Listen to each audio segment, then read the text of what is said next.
Good afternoon. It's great to be back in the Baltics. This is the third time within the year that I've been here, and I'm real excited about engaging with the entrepreneurs here. And let me tell you why. I mean, especially at this conference at TechChill, this has been a really great conference for the type of warmth and interaction that's happened. And so I want to acknowledge the TechChill staff for making. I get to go to a lot of conferences. I was at 12 different other countries last year, and for the type of interaction, this has been a brilliant, very intimate type of connection, and I appreciate that. I want to say thank you for the opportunity. It's my honor to be here with you today, and I want to talk a little bit about stuff that individuals don't talk a lot about the entrepreneurship process. So I've been an entrepreneur since 1994. Before that, I worked for a guy that you might have heard of named Steve Jobs. I got to work at a Steve Jobs startup straight out of college. Totally fell in love with how we can change the world through technology and startups, and have been committed since that time to that whole process.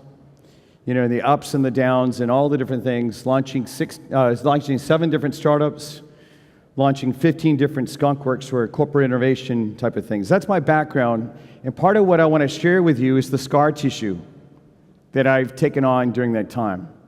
So I want to ask you a question. Is this success? There's an organization named Purdue Pharmaceutical. It's made around $35 billion since the 90s. Now, they happen to be in the news right now a lot, and partially it's because of this. There's this downside. They've actually lost, the opioids that they have sold in the United States alone have caused more than 200,000 deaths. And about 145 people per day in 2017, based on US government numbers, died. Now, the dirty underside is the drive that actually drove the founder and the founding team and the family behind the organization to go create $35 billion worth of wealth right now is answering to the US court system. And the dirty underbelly story is coming out that, it was part of the focus of the founders were actually driving sales reps to sell more of the opioids than really had to be sold. They knew about the downside. Now, if you actually have pain, having access to opioids is actually a good thing, right? We're taking care of people. But the ugly side of that is they knew that it was unhealthy. They knew that people were dying from this, and they shielded that because the almighty dollar was what drove them first. It didn't have to be this way. This idea of entrepreneurship, where all we're doing is going after the dollar or the euro or whatever it might be, I think is a problem. Now, it was great to see Stuart Rogers talk yesterday about the mental health. About he at the stage downstairs was talking about what are the mental health issues that founders are having to go through, and he shared the story about losing 11 friends last year to suicide. But the other side of it too is what I'm here to say, if we're going to talk about the founder's mindset, yes, it's great to have the drive to go after $35 billion worth of wealth. That's great. In my early career, I have to tell you, I was, the cocky bastard that's inside of me, the whole thing that I was up against. So I was like, I'm going to go knock over this other market. I disrupted 6 different markets during the course of my early career. And, there's something proud. I was like, this false pride. I'm going to go knock things over. And I think especially for those of us that are male, we're driven to do that sort of stuff. Now, after a lot of scars, I can tell you it doesn't have to be this way. And I want to talk a little bit more about that. So what does it have to do with entrepreneurship? Well, it has everything to do with entrepreneurship, because what's happening right now is we have these tectonic disruptions that are coming. We now have this whole process of globalization that has flattened the earth from the standpoint of you can be in Latvia and sell into the U.S. market. You can be in India and do the same. We have an entrepreneur in Mexico who we connected into an opportunity in Egypt. We have entrepreneurs that are working on our programs in Australia that we've now helped get to Europe and helped get to Africa and helped get to the United States. Globalization has this interesting downside, though, right? The other thing is technology. there's recent articles in the United States about in the next 20 years, 48% of the jobs in the United States are going to get disrupted. It's going to happen around the world, but some of the data is out about the United States. 48% of the jobs are going to get disrupted.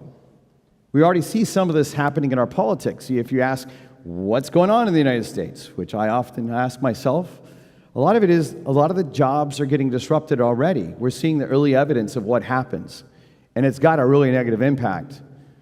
And then there's longevity. One of the other beautiful things is, in most parts of the world, people are starting to live longer. They're living longer, therefore they need to have more money to live for a longer period of time. There's other tectonic shifts that are happening, but us as entrepreneurs, we actually have a responsibility, because all this stuff, like the cocky bastard that I was in my 20s, disrupting industries, it disrupted a lot of livelihood. Now, the great thing about it is that actually came around and created more jobs. But right now, I was reading an article in the U.S. News earlier today that said that some large percentage, they actually said 40%, I'm going to go check this, but 40% of the basic needs of families in the United States are not being taken care of right now. So the disruptions are actually creating a bigger impact, and we need to look at that. But the entrepreneurs are the agents of transformation. And part of what I want to say about is you look at the mindset that you engage in the businesses that you're building, there's a responsibility we have.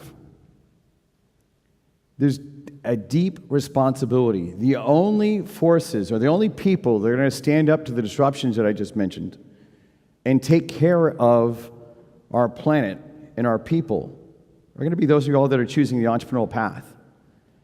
Now, as an entrepreneur since 1994, I can tell you it's not easy. I have created wealth, I have destroyed wealth, I created wealth again, and I destroyed wealth again. I dealt with some of the mental health issues that Stuart mentioned about yesterday, and it wasn't pretty along the way. And I'm not going to say that the entrepreneurial path at all, in holding the right mindset, it's not an easy thing. A lot of times it's like Neo on the Matrix. Do you want to take the blue pill and you just return to your life? Or you want to take the red pill and you see how far the rabbit hole goes? I hope that as many of you as possibly can handle it, take the red pill, because we need you. We need you to actually take these tectonic forces and use them for good. That's what this whole idea. And that's the thing that I think we're at an interesting point in our history is on the planet, that we can do that. One of the reasons is there's not one problem set in the world. And I actually, in the questions, I would actually say, ask me this. Not one problem set in the world that couldn't be solved right now with the power of entrepreneurship. Now, I've gotten to work with 6,500 entrepreneurs from 42 different countries. In the last 2.5 years, been in 18 different countries. So if anyone has a challenge that they say, hey, I don't see how you can do this, I probably can tell you about an entrepreneur that's already doing it. And that's a beautiful thing. It's one of the things that we can have hope for the future in a way that we couldn't even 5 years ago. I don't think it was even possible 5 years ago like it is now. It's one of the interesting other sides of the technology disruption and the globalization disruption about if we are willing to stand up and have the right mindset about how we can make this happen, we can go take these tools and transform the planet in a very short period of time. There's a lot of knowledge out there. I have a lot of different books that if you were in one of our programs, I can tell you, okay, here's the mechanical knowledge about how you comport yourself as an entrepreneur, how you actually work and how what you learn. Like my friend Ash Mora with the book Scaling Lean, he's an Austinite. He's another guy from my same town. And it's brilliant. And that mechanical knowledge is very important. You have to know revenue minus cost equals profit. But you can't stop there. The whole purpose of these books, I love all three of them.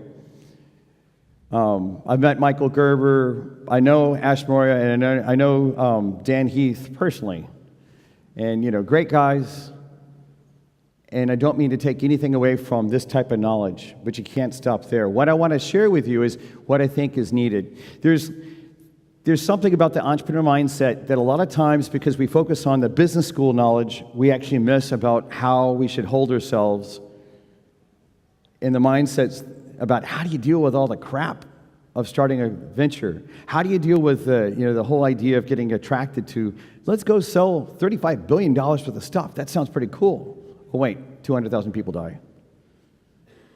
How do you actually balance that so you're not doing something like that? I want to talk about that because this is the thing that we really need to be changing for the better, and it's that internal change. A lot of people, in my 20s, I read that stuff about, the guy was like, you got to take care of the inside before you take care of the outside. I now get it, and I want to preach perhaps just a little bit, or perhaps a lot, because this will be the thing that we really need to be doing. So I've got 5 things I'm going to suggest to you. Some of these are a little bit out here, maybe a little bit sometimes with U.S. audience. Some of the things I might say to the people like, you can't talk about that on stage. Well, I want to do that because I think it's important enough for us to have the conversation about 5 things that are needed. First one is, know thyself. Now, one of the great things about this conference, and one of the things that's brought me closer to, wanting to, I was really excited about TechChill as I've seen it unfold, because a lot of people are talking about this here. So I think you probably already heard this, but you have to know yourself. When do you know you're going to fall down? When do you know that, what helps you stand back up? What is it that motivates you? All that sort of stuff. There's actually been a number of people from the stage that have actually talked about this during this conference. So I'll just say, know thyself. It's important to have this as part of what you're up to. It's as important as anything else that you'll do as an entrepreneur. This is the thing that'll help you on Friday night or Thursday night when you're trying to figure out how to pay for your employees on Friday morning. There's been times where I'm like, I don't know what I'm going to do. And how do you get through those moments and still ethically be able to stand up and stick to your morals, stick to your ethics? You really need to start the process now about knowing about yourself. Second thing is, know your tribe. When I say this, I don't mean a tribe that separates you from other people. But where do you get your source of strength? One of the reasons that the issues that were being talked about in Stewart Talk happens is the isolation that we feel. I have friends from college. One of my best friends from college has been at IBM for the last 25 years, and there's nothing wrong with that. But the business person doesn't know a lot of what the entrepreneur has to deal with. You can learn all you want to about business, but if you do not understand this other stuff about entrepreneurship's either going to make you sell your soul or destroy you because of what it takes. So know your tribe. Who are the people that you run with? Who are your running buddies? Not just, have advisors, have mentors, have coaches, get a counselor, in my case, perhaps even a psychologist, help you get all through that. Now, this includes, in my case, my church. And one of the things that I actually have done is my church, I was really surprised, is connected to a church here in Riga. And on Sunday, I'm actually going to be hanging out with, people that have gone to my church, actually, in Austin, Texas, have actually gone to the church in Riga. It's they're a little bit out there, but it's kind of cool because, we need to realize, as tough as we might be, and I think of myself as a very tough individual, there's a group of people that you need to be able to fall back into. Don't use that to separate you from others, though, but use it as your support. And if you don't know who your tribe is, there's a problem, and you should not look at entrepreneurship. You should go figure that out first. Now, you can do it at the same time. Back to the buddy of mine that I've known for 25 years that's a friend in college. I love having a drink with him.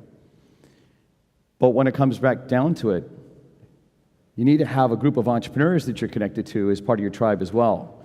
Like, as an example, I had hundreds of thousands of dollars in the bank already early in my career, and my mother still would tell me, son, don't you want to go get a job? Nothing more demoralizing to know that you have some measure of success. So you have to have a tribe of individuals that really understand what you're up to and really are there to support you through the roughest times. And I hope you don't have rough times as you build your companies.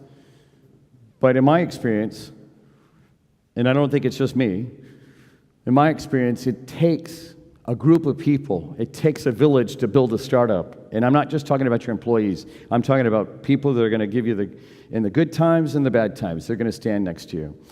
The third is know your higher power or what you submit to.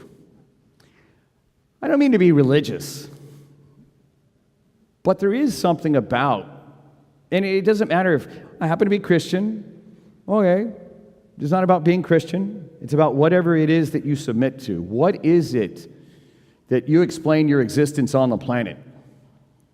You should really get in contact with that. In my path, part of what's happened is, I was born into the church, I grew up with the church and all that sort of stuff. I ended up going to Zen Buddhism for a little bit of time, actually, pretty heavily from 1999 to a few years, more than a decade.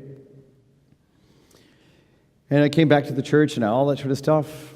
And that's an invaluable part. Again, the entrepreneur has to know things that the business person could ignore. Most business people, they go to church. You got to figure out how do I keep the job? How do I functionally have whatever I'm doing? But this is an important thing. It doesn't have to even be about a religion.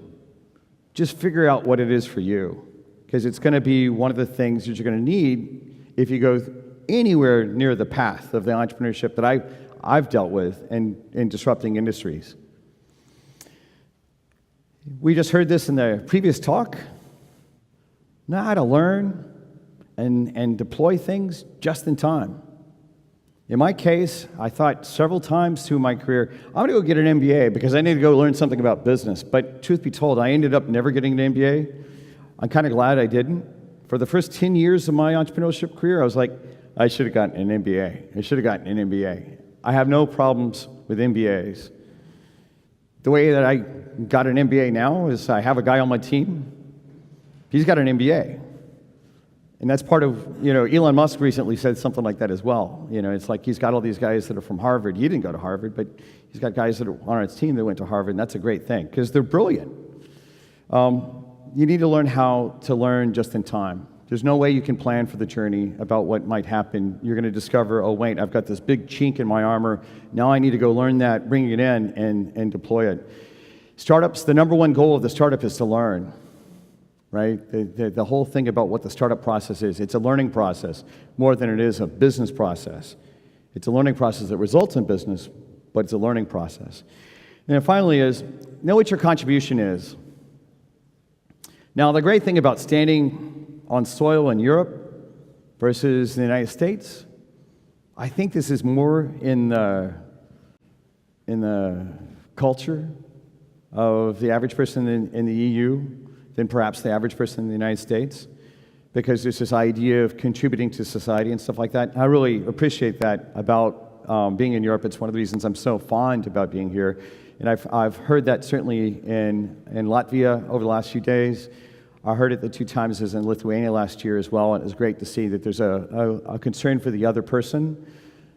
One of the things that I think empowers entrepreneurs around the world is when you really get in touch for why you are here and what you have to offer, then there's something else that opens up. We work with impact innovation entrepreneurs that are building impact technologies that are really there to serve the world. And the really great thing about it is, even when the market is down, even when it's a bear market versus a bull market, one of the great things about that is human need will always have a market. And if you really apply something, you figure out something that people haven't done before, you might even be able to find the markets. Like one of the reasons I was in Nigeria this last year is we have technologies. I introduced a technology that I ran into in Lithuania into Nigeria, because it's like, the specific example was a handful of Lithuanian entrepreneurs knew how to use AI to read lungs for signs of tuberculosis. Really cool technology. Nigeria doesn't have that many doctors per capita, and so it's really neat. And so you can do that sort of stuff. That's a simple example. Whatever your business is, even if it's not about impact, you can still do something that contributes to the greater good. Richard Simler, who is one of the most successful businessmen in Brazil, he says it this way: if you have to, at some point, give back, then you took too much. having a contribution to the world should be core to your business. One of the great things that I'm excited about is that now this is in the culture. It's an emerging thing in the culture that if you don't have something that you're giving back, it's coming out, and people are going to judge our businesses as much about that as they are about the services and products that we offer. So that's kind of gives you 5 different ideas about how to create impact. Whatever your business process, whatever you're doing with the business is great.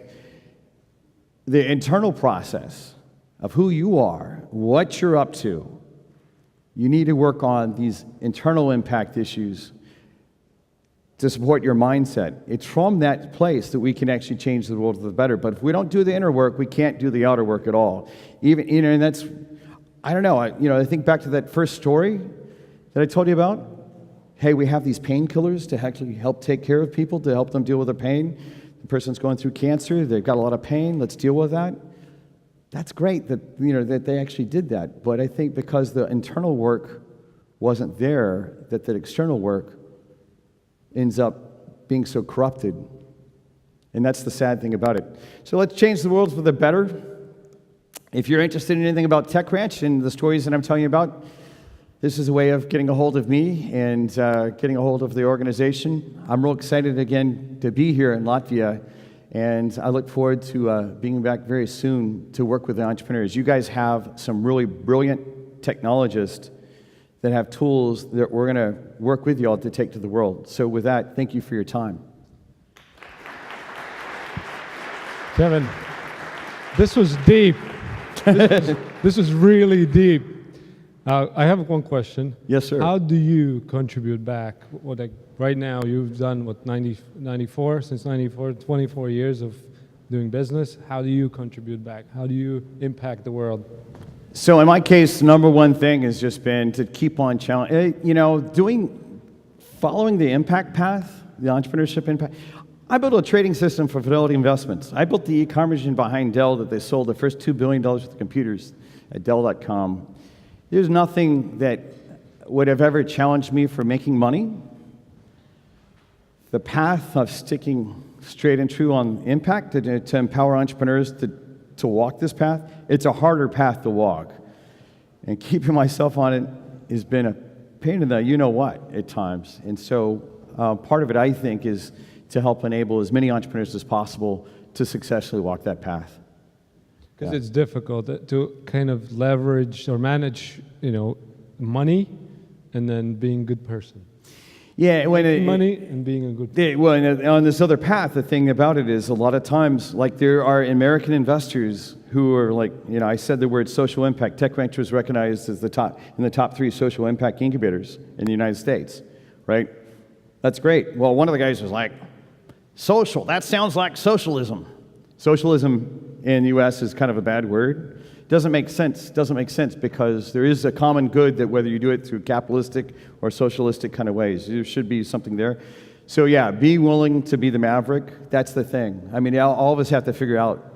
And there is more than enough business in the impact world. It's not about, like human need is always a good market. Exactly. You can actually make money by... You can actually make money. Now, you might get a little resistance at the very get-go because the people before you that have already created wealth, many of them didn't do it through, a medical device or a water filtration technology or something else, right? They might not have done it that way. Cool. So we have Anna with the question. Is this on? Okay. So I have a question. How do you align the investor interests and doing good for the world? One of the simplest ideas that comes to mind, a lot of what we're doing right now is a lot of the investor types that have philanthropic investments that they might, or donations that they might be doing, we're actually stealing some of that and saying, hey, you can make your donations, but one of the things you can do is take the donations and instead of putting it into something where the money's going to go away, use it as a capital investment in one of these entrepreneurs out here. And let's have a business model, like there's a disease we're taking on in Ethiopia, through a business model versus, charity. That's one way. The other way is to just educate investors. Hey, here's why this is actually a good market. You know, and there are a number of reports that showed in the United States that impact-aligned investments, or B Corps, are actually doing better than their non-impact-focused brethren, right? Once you show them that kind of report, it's really kind of irresistible. Hey, it's just another market. Just because we're actually doing good doesn't mean it's bad. Yeah, I agree, but my question would be actually about, so when you've already attracted investment and you see that there's a niche where you can earn a lot of money, but it doesn't really align with your internal goals or your internal opinion. So, for example, in the morning we had Sirla from Spray Printer, and her motivation is to make the world more beautiful, to color the world, to make art on the streets. And now they have this spray printer robot that colors murals, and they get investment, so they could use it to paint advertising on the walls, but that's not what they want. So how do you work with it? I think I mean, in my case, at some point, the wake-up call that I had internally in 2003 when it happened, I had to make a choice because I lost a friend to suicide. And after that moment, I had to go do the harder of the two things. Let's not do the advertisements, let's do the thing that makes the world a more beautiful place. That's what I had to do. Now, I had a pretty egregious issue that forced me to take this other path. I think it's okay, though, to say, hey, we're going to have this. Like one of my friends in Austin started a company called Build a Sign. He's now had a tens of millions of dollars exit. One of the things he did was he said, hey, we're going to start giving away some of our signs. And this is very much the same kind of business, right? And, you're printing on stuff. And he was doing, all sorts of different signs, as an example. And so they have a part of their website that says, if you have a nonprofit or you have something else that needs signs, well, okay, submit them here. And they either give some massive discount on the signs or some percentage of free signs. Like also for if you have a veteran that's coming home from, or a soldier who's coming home from a war or something like that, which has been happening a lot in the United States, they'll just give you a sign. Now, what it says at the very bottom is this sign was printed by Build a Sign. So it ends up creating more advertising. Oh, wait, where'd your sign come from? It creates more advertising for them to do their mission on both sides. So I think you can do something like that. Build a Sign would be a great case in point to look at for that type of business. And Dan, this friend of mine, who's now an impact investor, he's like probably Austin's top impact investor.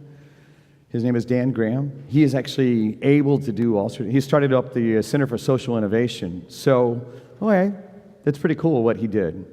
In my case, I'd probably have to charge into this other place, but that's just because of how I'm built. So I don't think it's that much of a mistake to do something where you say 10% of our activity is going to be towards this, and we're going to allow ourselves to make money. I think that's perfectly fine.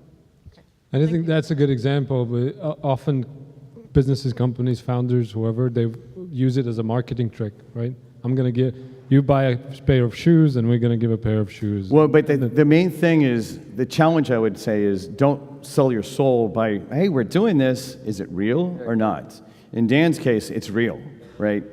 There's other people that it's just fake, and I absolutely hate that type of, I can't stand people like that. I have a hard time with that. Do we have any other questions from the audience for Kevin? Come on, guys. One question. Yeah, if you don't ask me a question, I'm going to call on someone to ask a question. Austin. Just really wanting to, thinking about this when you use CSR, let's say corporate social responsibility, and I think it's the point you were making, Jan, it's about when you use it for marketing, when you use it for also attraction and retainment of talent, and then for the genuine purpose. And it's interesting how companies strike that balance between those three verticals, let's say. Because often if it's just for marketing, it's like I said, it's not authentic. And I think, how do you, let's say, keep the authenticity in this case? What are your recommendations to be authentic in your CSR initiatives and campaigns? So I'm not going to say that I'm an expert at CSR. I'm not an expert at that. I think, though, especially in the United States, you can kind of tell when a company doesn't have a values basis for why they're doing CSR type of activity. And I think that there's enough case studies starting to emerge that show that when there's not a values alignment, like what the corporate value, right now the example I gave about Purdue Pharmaceutical, the family behind Purdue actually, they've donated a lot of money to, as an example, the New York City Art Museum, the Museum of Modern Art. And if you look, one of the reasons I chose this article to tell the story through is a couple of weeks ago in New York, a bunch of protesters went to the museum with a bunch of pill bottles and items that showed death, and they all the way to the top threw them down. I think that threw them down, so you did a protest essentially at the museum. What do I think is going to result from that? I think that corporations that don't have true alignment, values alignment, based on what I see in the news right now, I think there's actually going to be kind of a way, let's be careful about that, which is great. I think there's an inflection point happening on this. The specific thing was, look at what just happened at the Museum of Modern Art in New York. We're saying within the last 2 weeks. I don't remember if the protest was last week or the week before. I think because that force is now emerging, we'll see better alignment for true values alignment, and hopefully that would fix that spectrum that you're talking about. Does that answer your question? Yeah. No, I think it's been delicate, and I think it's very difficult when you're looking at charity and you're looking at corporation. They have different interests as well, different purposes. But I think when you get that alignment, it really works well. Sometimes it's challenging to get that. Yeah, it is. I think it's not simple, but I think that the way that sunlight's the best disinfectant is one of the sayings. Sunlight's the best disinfectant. I think one of the things that we're starting to see the emergence of is, whatever your behavior is, whatever your ethic is, whatever your morals are, the world's going to see them. Someone would say that the dropping of the veil that's written about in the Bible is now happening. Or one of the other guys that actually, the guy who wrote one of the books about crowd sourcing, you said, everyone's going to be naked, you better look buff. It was his way of saying the exact same thing, right? It's like there's no place to hide now, and people want to know what your values are. Simon Sinek said it as well. Start with why was his way, is the name of his book that says the exact same thing. Why is it that your product exists? And I think because of that, there will be a lot of experiments, and I think that there are, it's great to see companies actually really take a risk at it. It's going to take a bunch of risking pioneers to actually really but it's going to happen. That's Good. what the great thing. Kevin, guys, thank you very much. Yeah, There's been thank you for your time. fun conversation we had here.